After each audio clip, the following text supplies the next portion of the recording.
Hi guys, நான் தான் உங்கள் ஃப்ளாஷ்பேக் ஃபோட்டோகிராஃபி. இன்னைக்கு நம்ம பொன்னேரிக்கு உதயநிதி வந்தாரு. அவரெல்லாம் தெரியும். வீடியோ பாருங்க, நல்லா இருக்கும். மறக்காம ஃபாலோ பண்ணுங்க. எந்த குண்டலமும் கூட இல்ல,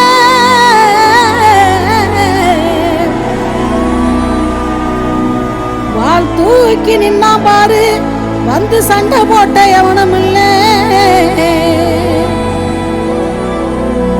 வால் தூக்கி நின்னா பாரு, வந்து சண்டை போட்ட எவனும் இல்ல.